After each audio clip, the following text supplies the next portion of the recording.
Okay, y'all. Let's do a little bit of boxing talk here. So, Jose Venezuela versus Isaac Pitbull Cruz. Now, this should be an action-packed fight. There's some bad blood there.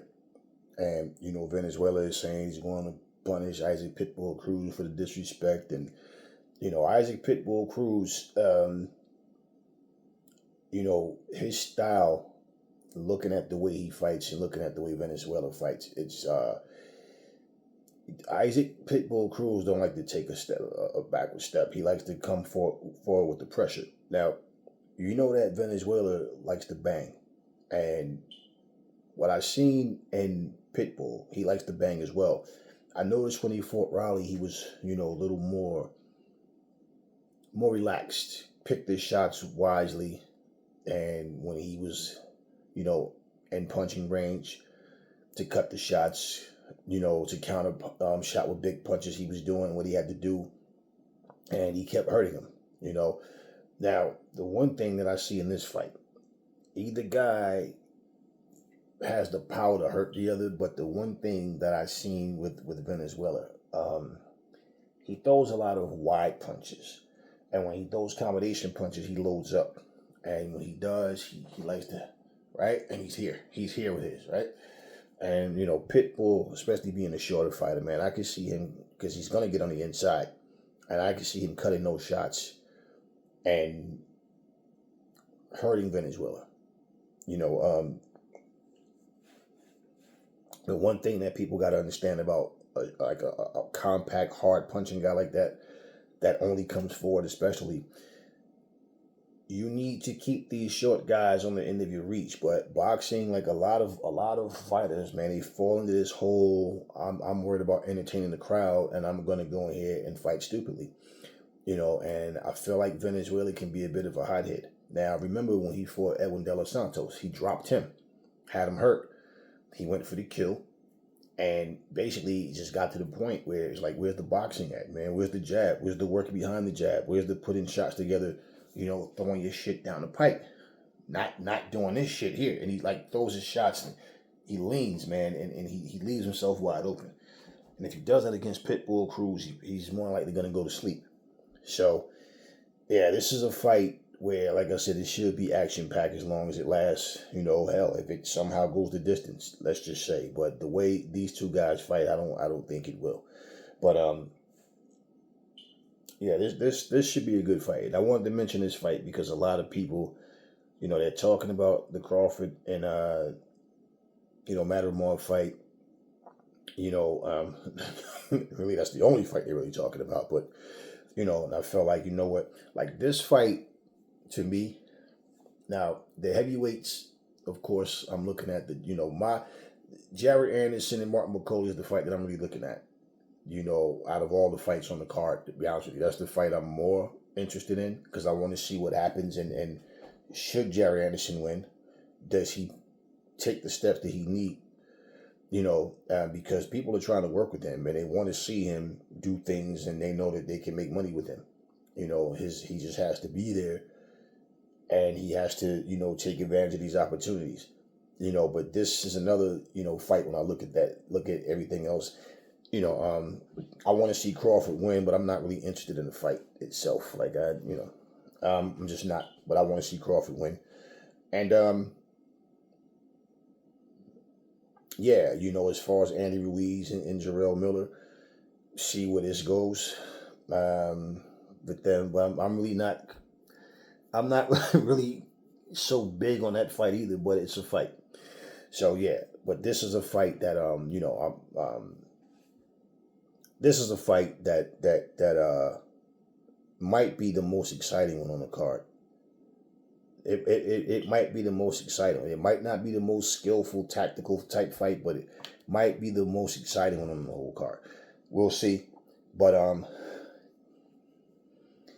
yeah, if Pitbull, if Venezuela had a tighter defense, or if he tightens up, who knows? Who knows? He was working with Robert Garcia. Maybe Robert has helped him to get away from that. We'll see. Because the way he throws his shots, man, if he makes those same bad decisions against Pitbull, and that's what I see as bad decisions, but it's a part of his style. It's just the way he fights, and that's the way he's always fought. So if he resort back to just his natural instincts of swinging those wild punches like that, I think Pitbull's going to knock him out. You know, when he fought Edwin De Los Santos, the ref stopped it. He was out on his feet, like he was, you know, and after this is after dropping him as well. So it's like with Pitbull, and he's already talking about the disrespect and how he's going to punish him. So it's just like he might go in there and do too much and end up, you know, like he might just end up, you know, overcommitting like he normally does, you know. But yeah. So his fights, you know, a lot of fighters can say, you know, you're gonna win and you're gonna lose, but a lot of fighters really can say that they lost the fight due to the way they fought. They had the skill, had the talent, but not the discipline.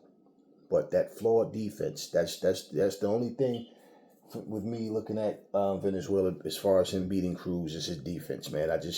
He needs to tighten that up for sure.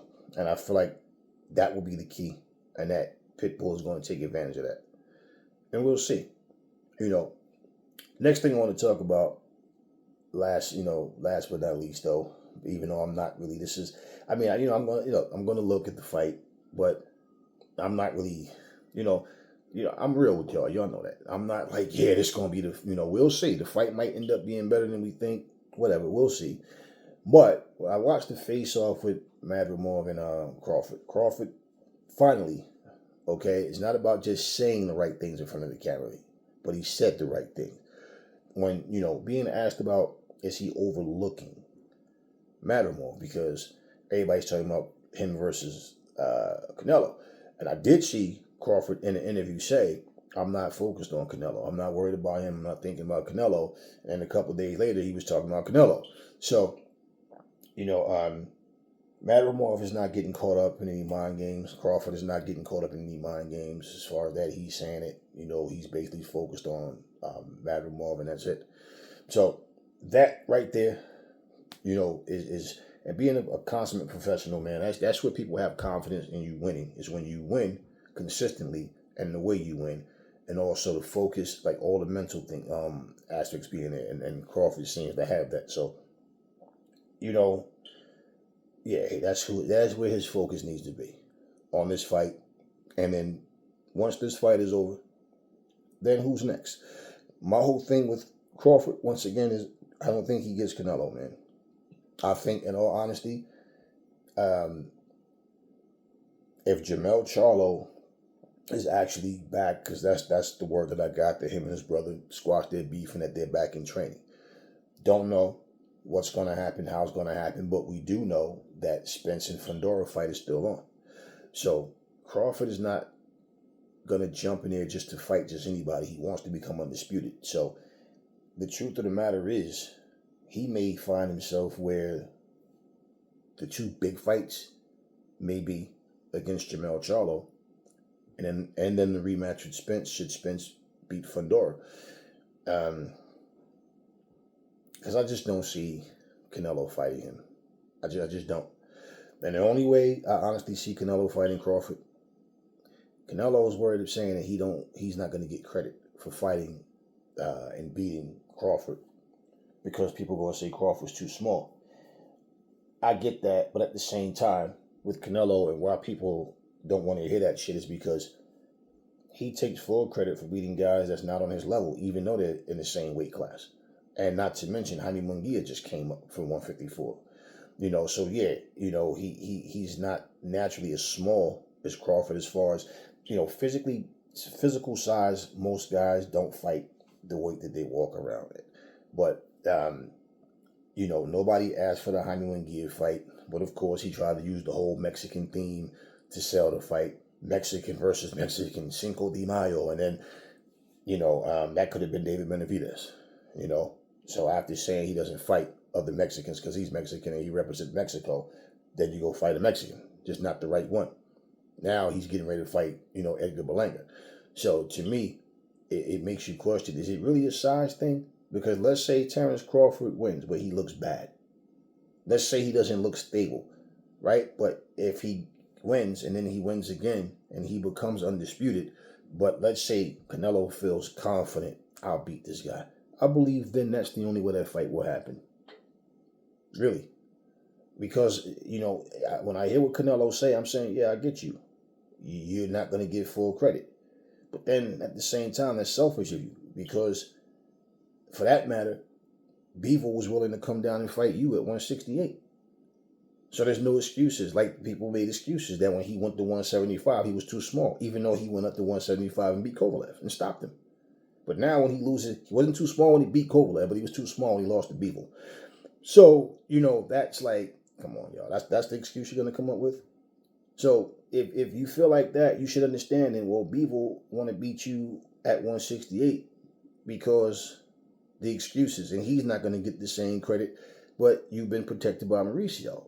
And by you know whatever Canelo wants, Canelo gets. You didn't want that fight.